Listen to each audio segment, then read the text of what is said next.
Hey, everybody, welcome to another episode of Purple Insider. Matthew Collar here, and it is time for Monday Morning Murph with Brian Murphy. And I'll tell you, Murph, through about the third quarter of yesterday's game, I was thinking, we're really going to be talking playoff race and analyzing where the Vikings stand in the NFC and maybe even making an argument that they are one of the best teams in the entire NFC after the 49ers fell again, losing their third straight game, and the Vikings, continuing to roll against the Packers, and instead, very, very, very different discussion this morning. So let's start just with what you wrote, which is making the argument that the Vikings should go out and get another quarterback somewhere, somehow, because they've earned that with the rest of the roster and because of the strength of the roster and the position they've put themselves in to fight for the playoffs. So explain. Well, I look at the resurrection on defense actually as the driver of this. There's I'd say three elements that are really kind of driving my thought process on because 4-4 doesn't look the same in every listing of 4-4. 2 weeks ago, I would have been fine with burning it all down, but now the way that I'm the resurrection on defense, coordinated by Brian Flores. I mean, his schemes, his disguises. I mean, he has left some of these quarterbacks that the Vikings have defeated, and granted, there's a lot of inexperience there as well. But I mean, go down the list: Bryce Young, Justin Fields, Tyson Bagent, Brock Purdy, Jordan Love. These guys all look like they're seeing ghosts with the way that the Vikings are playing on defense.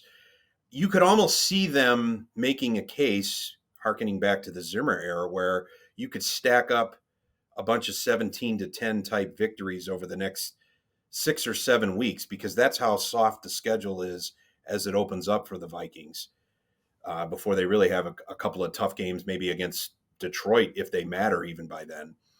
I also look at the offensive line. I mean, I never thought we would ever say this out loud on a podcast, Collar, but the offensive line might be the most, if not the most improved, maybe even the most impressively improved unit on this team. I mean, Cousins wasn't even, barely breathed on yesterday. And that's what makes the irony so cruel about the way he went down, where there wasn't a defender anywhere near him. But the way that they've kind of constructed this roving wall of protection, you could make a case that if there's a plug and play option, trading for a veteran or signing a recently retired or recently forced into retirement veteran, it might be easier to do that with the protection that they have. Now, the running game leaves a lot to be desired, as we know, but it just feels like, that the risk of having an inexperienced or someone who's not familiar with the scheme joining at midseason, I mean, that's usually a death knell, but there might be some wiggle room for the Vikings to leverage that. And then finally, just the way the receiving core has really stepped up in the abs. I mean, they're 3-0 without Justin Jefferson. Let's not forget that. He should be back, or may be back in a couple of weeks. But Jordan Addison is the real deal, obviously. KJ Osborne had a great game yesterday, as he has as a second and third option over the last couple of years. And of course, TJ Hawkinson is now earning his contract extension. Just watching Cousins, find these guys and move the ball the way he was because of his protection gives me a little bit of hope that if you do make a risky move and shove some chips into the middle of the table and mortgage some of the future, that you owe it to the other 52 guys in that locker room to do so. So you said there twice, make a case. And that's kind of funny because, I mean, the last time this happened where a quarterback was playing great and they went down and then backup had to come in, it was Case Keenum in 2017. And that's where, when we bring up ideas like Mac Jones, the pushback, if the Patriots would be willing to trade him, the pushback is significant from fans who have watched Mac Jones look bad for the New England Patriots. But I cannot explain to you how different it would be to play for the Minnesota Vikings, except for using Case Keenum as the example, because Case Keenum was a Houston Texan, Los Angeles Ram. He played for Washington, for Denver, and never did anything like what he did with the Vikings. And the reason was Adam Thielen and Stephon Diggs and Kyle Rudolph. And that year they actually had a pretty good offensive line. And and a very defense. and a great defense and a very good scheme. And I'm not guaranteeing NFC championship if you bring in another quarterback, but we've seen this through history with the Minnesota Vikings many times, whether it's Wade Wilson coming off the bench or Gus Frerotte turning a season around. We saw Jeff George, who has a terrible career, except for 1 year with the Vikings where he plays absolutely great. I mean, this has Randall happened many Cunningham. times. Yes. I mean, at least Cunningham had a great career, but we've seen even guys who didn't have great careers come in and, play great for the Minnesota Vikings. And the reason is that this franchise has always had great wide receivers. And then you add the fact that their offensive line is playing well. I know how hard it would be for someone else to come in midway through the season, but Sam Bradford showed up, 10 days before the year? And then in With week that. 2, he beats the Green Bay Packers at US Bank Stadium. This team is not quite on defense the strength, but they are playing very, very well. And what Flores has done is that he's developed players. He's got guys playing in the right positions. Guys are making plays over and over again. And then you say, well, okay, they've had an easy schedule of opposing offenses, except for the 49ers. But you look at the schedule going forward, Murph, find me all the franchise quarterbacks and superstars that they're going to face. They don't really face hard teams until the end of the year when they get Cincinnati and Detroit. Running out Jaron Hall is, to me, unfair to Jaron Hall because he's just been drafted this year, 5th-round draft pick. That's really tough. Or even if Nick Mullins comes back, is potentially wasting an opportunity here to make the playoffs and do something magical. And then, there are other options that could potentially stretch into next year as well, because it seems like this is the type of injury that would not allow Cousins to come back, or just based on the situation. So I'm looking at all sorts of options for them, but I think that they have to do something because the team is just too good to do nothing. Well, and that's the case, I guess, that you make is that what are you telling? We talked a lot about this last week. What are you telling the locker room if you're throwing in the towel and building for the future? Well, now you're not just building for the future. You're giving up on a season that they have really hammered and tonged their way back into contention here. I don't think anybody thought at 0-3 or 1-4 that this was going far. But the way they have, look, I know the 49ers look suddenly vulnerable, but they handled and manhandled the 49ers on Monday night. And the Packers are a bad team, and Jordan Love is just not ready for prime time. We can see that. I mean, they didn't get a first down yesterday until about 3 minutes were left in the first half. But you're still walking into a Lambeau and you're putting down an inferior opponent and doing, making them look bad in the process. And that counts for something to me. And I just feel like this is a team that's coalesced around its defensive coordinator, and it's coming together talent wise. And again, we can't overestimate the impact too that the receiving core has had on their offense, considering the running game has almost been non-existent all season, and Justin Jefferson hasn't been in the lineup for 3 weeks. So I think you owe it to your fans, you owe it to your locker room to do something. Now keep Josh Freeman out of the conversation. We don't need something that desperate, but something to address the gaping hole now, obviously, of production and leadership that your team has by losing a veteran quarterback like that. The question becomes, their negotiating leverage for a trade is basically goo at this point. Everybody knows they're desperate. They're going to have to overpay. So does that, and I'd be curious to hear what your thoughts are on, the recently retired and banished among the veterans that have been out there and been accomplished. I mean, they may be all raking leaves and looking in their investment portfolios, but would it be worth a phone call to a Carson Wentz, to a Matt Ryan? Is plug and play an option 8 weeks into a season? Does it matter who you get, who can fit into this scheme and do something over the last 9 weeks? Those are, the fact that this happened 2 days before the trade deadline is either going to make Kwesi Adofo-Mensah make an irrational decision or a very rational decision that he's going to have to stand up and own. Either way, it's going to make for an interesting next day or two, no question. Folks, we are going all in on prize picks this football season. Every week, we are playing and testing out our skills here on Purple Insider to see if we can predict what numbers players will put up every Sunday. If you haven't heard of it, trust me, you're going to want to check it out. Prize picks is the easiest and best way to play daily fantasy. Instead of battling against thousands of other players and people who spend their entire lives doing fantasy, all you do is pick more or less on between 2 and 6 player stat projections. So, say a quarterback's number is 250.5 yards, go more or less, and bang, you are playing. And you can pick from hundreds of players and numbers this football season. The cool thing is that it's quick and easy and does not cost an arm and a leg. You can turn $10 into 250 just like that. Again, the perfect way to fit it into a busy day. Click, click, and you're playing. This isn't just something that I like. You're going to hear us doing every single week prize picks on the show on Purple Insider. So go to prizepicks.com/purple and use the code PURPLE for a first deposit match up to $100. That's prizepicks.com/purple with the code PURPLE. Daily fantasy sports made easy.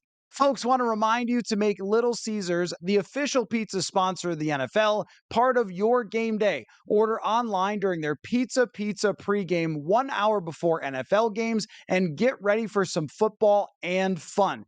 Choose your favorite Little Caesars pizza or pick the toppings you crave. Either way, you win. And speaking of winning, everyone scores with convenient delivery or their in-store pizza portal pickup. So grab some friends and enjoy a few slices during the tastiest hour before kickoff.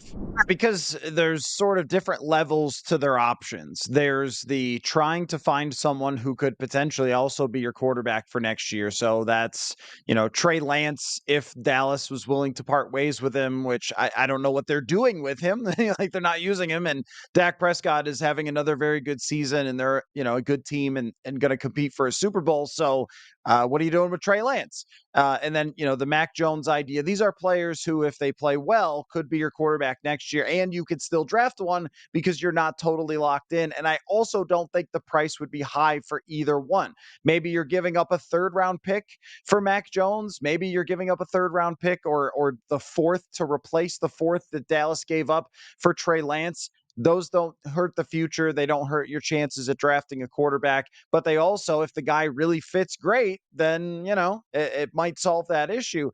Then there's the other level, which is trying to call Tom Brady, trying to call Matt Ryan. I think Tom Brady is retired.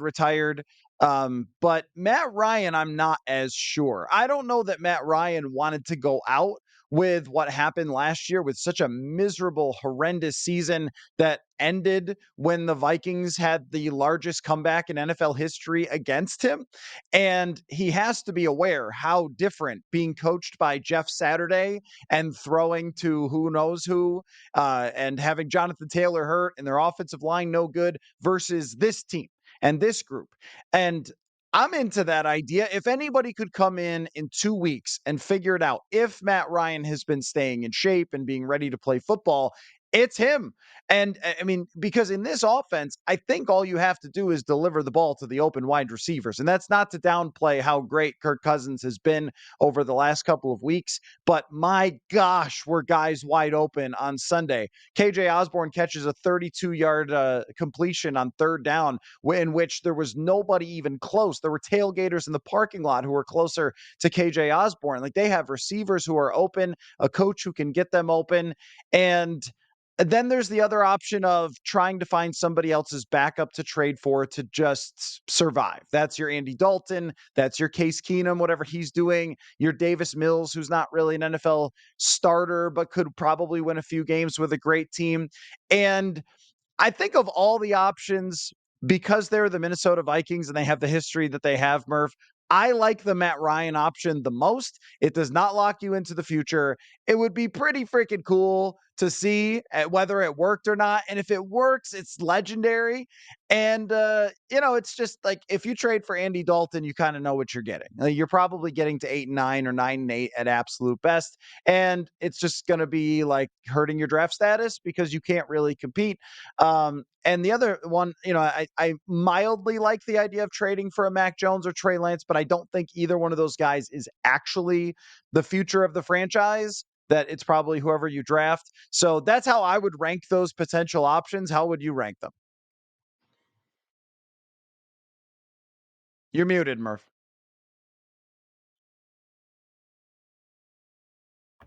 Sorry, an amateur move. If I'm a veteran or if I'm Harrison Smith, um, I'm going in and with as much. I want as much experience as I can. You make the case for Ryan. Look, the guy played in a super. I don't. Is he cursed too at U.S. Bank Stadium? Is he spooked by U.S. Bank Stadium? I mean, the Falcons blew the largest Super Bowl lead ever in that building, and then they are. Well, he blew that lead to not in that building, but I mean, he's obviously that meltdown that they had with the Colts that he had with the Colts last year. You mentioned that probably left a bitter taste in his mouth as far as how his career ended. He just looked like he was out of sorts, and he didn't look like he felt like his arm strength obviously is his biggest asset. He didn't have a chance to exploit that. You have a situation here where you got Jefferson probably coming back in a couple of weeks, Jordan Addison, Osborne, as you said. Hawkinson is a great option at tight end. He seems to have, rebooted his season after some early miscues, and then the protection issue because obviously Ryan's not very mobile at all. The protection that the Vikings have been able to put together the last several weeks as they've gotten healthier, they've integrated Dalton Reisner into the scheme. It's been pretty impressive. I mean, that could be your selling point. Now, again, where's the running game? Does it matter? Cam Akers has shown some glimpses of maybe being able to take the baton from Madison, but right now, I think your biggest selling point is look, we got a shutdown defense, and if not a shutdown defense, a fierce defense that seems to be putting quarterbacks uh, at unease and indecision. And you got Flores kind of doing what he wants to do. And by the way, he's probably thinking to himself, look at if I can build this resume. If this ends up being my team to lead in a way because my scheme and my personnel are the ones that are going to get us somewhere. I mean, he's also burnishing a resume for a future head coaching position again, too, if he can get through his lawsuit. Again, side tangents here, but so many threads that you pull out of what can happen today and tomorrow and what this bodes for so many different people in that locker room at various stages in their career, both as players and as coaches. And again, the story of grabbing a former star quarterback off the sidelines and putting him in a position to maybe, rewrite a little bit of history and take a team that seemed to be dead 3 weeks ago and maybe even on life support again and take them somewhere. I mean, these are intriguing options if the Vikings are willing to pay for it. Yeah, and I think that the cost of any of these things will not be too much. If they want to get an Andy Dalton, if they want to trade for a Mac Jones, if they want to sign a Matt Ryan. I mean, how much does Matt Ryan really want? And the Vikings do have cap space. The concern for the Vikings, and I'm sure that Kwesi Adofo-Mensah is spending his Monday morning talking about this with ownership and the coaching staff and everything else, is that you get to carry over cap space. That's a big deal when you want to sign Justin Jefferson for next year and you want to spend dollars in free agency. And you could say, well, who cares, whatever. But when you look at, the difference between signing, a decent free agent and a great free agent is can be 5, 7, 8, $9 million, which you could carry over. I mean, they I think hesitated to sign Dalton Reisner, who's been great, by the way. They hesitated to sign Dalton Reisner because of the price, not because of the player. And I think that was in part because they want this cap space for next year. And so this is what makes it difficult is there are so many implications to next year that would be positive for doing nothing. Your draft status, if Jaron Hall comes in and he wins 2 games the rest of the way and you are picking 9th overall and you are within shouting distance of picking in the top 5 where you could potentially trade up with an Arizona if they want to stick with Kyler Murray or something, and that seems pretty favorable. Or you could trade a high draft pick for Kyler Murray if they want to trade him, or whatever you need to do. If you bring in Matt Ryan and you end up winning X number of games, then you're picking 17th or 23rd or whatever, and then it's a lot harder to get that quarterback. And if you're Kwesi adofo-mensah, you're like, I mean, we got to think about that because we got a whole future to go here. And if you draft the next Burrow or whoever, Josh Allen or Mahomes or whatever, if you hit the next quarterback, you're good for like a decade. So whatever, what do 10 games mean? But at the same time, you're also telling the coaching staff, hey, well, doesn't matter that much for this year. We're just going to focus on next year. That's where I think Kwesi adofo-mensah is in a very difficult position. I mean, they could trade Danielle Hunter and think only about the future, but then you're giving up on so many people for this year. And then there's the other part, Murph, that I don't think the owners ever like to give up on a season. And I do wonder if, as they're pitching their different ideas, well, maybe this, maybe we do nothing.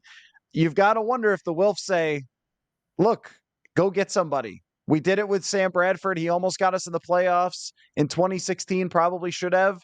We can do it again with quarterback X. So I'm kind of leaning toward that direction that they will do something. Yeah, because as you mentioned, and we talked a lot about this last week too, about what kind of influence and thumb on the scale will the Wilf family have before the deadline, even with a healthy Cousins, because we weren't sure where, what kind of mandate this team would have, and what kind of projections you could base off of. But the way that they've played in the last couple of weeks and responded to the adversity, the manner in which they've won, again, defense, protection, playmaking receivers, you could make a case to a lot of different quarterbacks, and you can make a case to that locker room, and you can make a case to ownership, and ownership may be making the case to its general manager that we owe the fans at least a shot at this. We have an opportunity because the NFC, as dominant as we felt it was at the beginning of the season, feels a lot more wide open. Of course, the NFL always feels wide open at midseason, but the 49ers look vulnerable. The Cowboys look fantastic, but we know their playoff history. The Eagles, yeah, but they've shown some signs of regression here and there as well. You could make an argument that this is an opportunity that it's a little bit more wide open. You could make a case for making a run over the last 9 weeks. But now the mandate that Kwesi has is to build for 3 to 5 years. That's his job. That's what he's ostensibly paid to do, is to manage the roster, not just in front of him week to week, day to day, but year to year. And that salary cap space that you were talking about. I mean, as much as the more you spend and the more you risk today, the less you have to spend and invest in the future. And what kind of ripple effect will a heightened emotional decision on October 30th or 31st have on what you're supposed to be doing April 25th, March 1st, all of those deadlines? I think the Wolves are probably like, look, we have a fan base that seems to be engaged again with this team and is looking for some direction and looking for some hope. And I don't know if I can sell winning in April over the next 9 weeks. So it would be fascinating to see what that. And look, Kevin O'Connell, obviously every head coach is paid to win today and tomorrow, and that's all they're thinking about.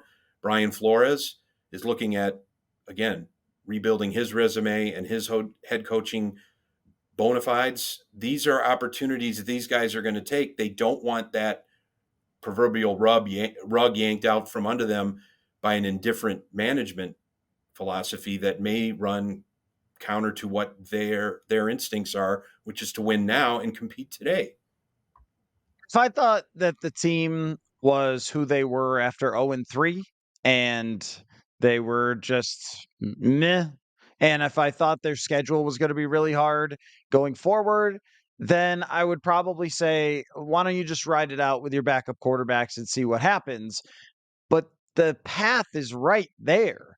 And you just, with this franchise, really never know. I mean, there's just been so many times throughout the history of this team where a quarterback who is completely unexpected with these great wide receivers shows up and does something spectacular. And I would be willing to want to find out if we get another one of those seasons to add to Vikings lore, as opposed to waving the white flag. And I'm sure Jaron Hall's biggest fans at BYU will tell us that that's not the case. And maybe it's not. Maybe he's, capable of doing it. I don't know. The odds are not particularly high, especially when the head coach who sees him every day is still talking about, yeah, I think, maybe we could get Nick Mullins back. Like, that's not that inspiring, but maybe. I mean, maybe. I just feel like he was supposed to be a guy that was developing over a year or two, hoping to be a reasonable backup at some point, not someone that you toss into a situation with a bunch of superstars on the offensive side and say, hey, go win games for us with all these guys. That is a lot to ask of Jaron Hall. So that's why I tend to lean that direction and agree with you that these players and their talent deserve someone who can get them the football and try to win some games here. The last thing I want to ask you about, Murph, is just Kirk Cousins. I think we're all feeling the same way about what this means for his future. He does not have a contract going forward. An Achilles injury, I'm not going to try to diagnose it at this moment, but I mean, this could be like a whole year that it takes to recover. He's 36 years old. I mean, we're talking about a really difficult situation to ever see him coming back to when they were already kind of ready to move on anyway. Um, what what are you thinking this morning about the Kirk Cousins era? I mean, I know he just got hurt, but they could be over. So, what do we feel about it today? I mean, I don't think it's dramatic to believe he's thrown his last pass as a Minnesota Viking. I mean, adofo-mensah's decision to not offer a 35-year-old lame duck quarterback an expensive contract extension looks pretty commendable right now in the cold, hard reality of the NFL. But the biggest thing now is he doesn't have to spend any political capital moving on from from an experienced quarterback who seemed to be hitting his stride this season, as he usually does in October, and maybe setting himself up for kind of a redemption postseason and even a richer payoff. And then you've got to explain in the offseason why you're moving on from a potential MVP candidate who just put together this fantastic season with this great offensive line and this great receiving core. Now, the MRIs and the extended rehab, that'll take those bullets as far as, the general manager is concerned.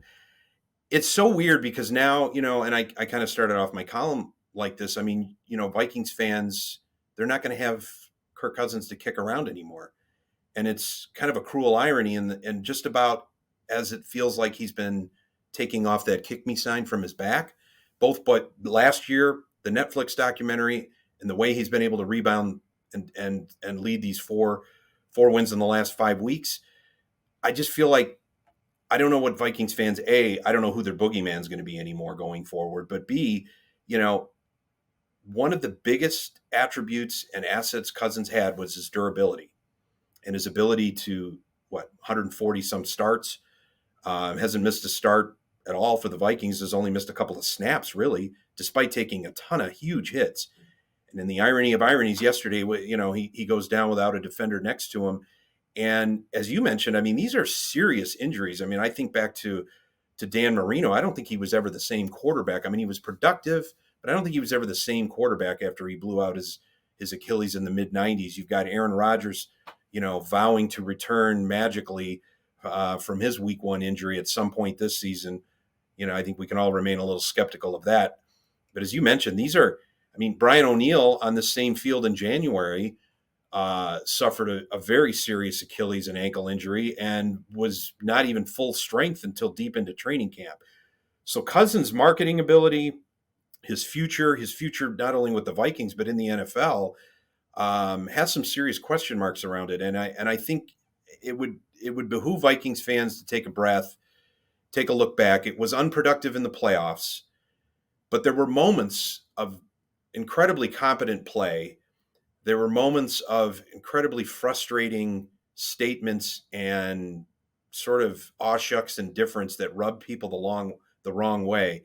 But at the end of the day, Cousins put up some major numbers and showed up day after day. And that counts for something in a league where, there are bodies dropping every week. So it's really hard to kind of wrap it all up succinctly. I think the distance of time will give you a sense of how to assess the Cousins era. Right now, 1-3 in the playoffs is what you're looking at. It doesn't look like I'm not sure he was going to be the answer and bring them to a Super Bowl. But boy, there were moments when he was dialed in that it was really fun to watch. And I think his toughness and look, everybody in that locker room gravitates toward him in a lot of ways, and I think that counts for a lot. And it's going to be very, very difficult to replace that, certainly on the fly, but even long term. You don't have that kind of experience and universal respect handed to you. You have to earn it. And Cousins did that with his toughness and his ability to show up every day.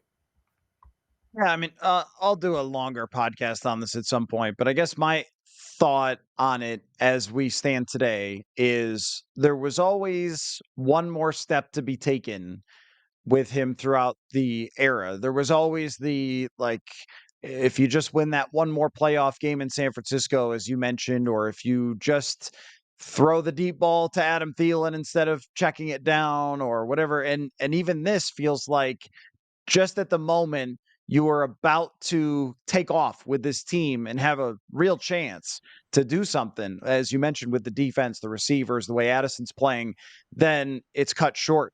And that's how it's felt so many times where you're close and it never feels like you're far away from something special and then never quite got there. That will be how I feel about the Cousins era through the entire thing. The other thing that's notable to me What might have been. is It just yeah, feels like yeah, what might have been. right, right, and even what might have been if they fired Mike Zimmer and had someone else coaching him. If he had been paired with someone else, I think that's another part of it too. Is that the era in Minnesota can be sliced into two places where it's his time with Zimmer and his time with Kevin O'Connell. Where Kevin O'Connell, and this tells you a lot about leadership, he was able to get the entire locker room behind Kirk Cousins, and that was something that I don't think we ever saw before.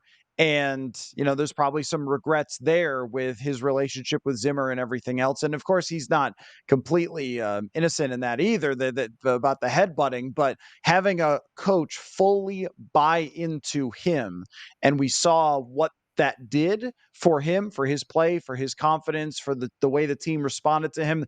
Um, that was very different. And I think that from a fan base perspective, their frustrations from the early part of his time in Minnesota changed as they saw the coach buy in and as they saw the results change last year in the clutch and in the big moments where you came to expect him to come through, as opposed to even the head coach on the sideline wasn't believing in him. So there's a lot more to say about that, but that's kind of just how I'm viewing it this morning. And we will have to see what comes next and, his recovery, the diagnosis, everything that's going to go on. We are still just kind of reacting in the moment here. So, Murph, great column. Your reaction column is terrific. People should go check it out, purpleinsider.com. And we will see what the heck we're talking about in just a few days here as the Vikings have to turn around and go to Atlanta and play a game. Yeah, it's going to be fascinating to watch, Kwesi and what he does and you know, what the rationale comes out for the decisions or the non-decisions that he makes and the ripple effects that this is going to have on the franchise, not only in this offseason, but the next 2 to 3 years. It's really fascinating. Would not be the Vikings if it wasn't. Thanks for your time, Murph, and we will talk again soon. Sounds good.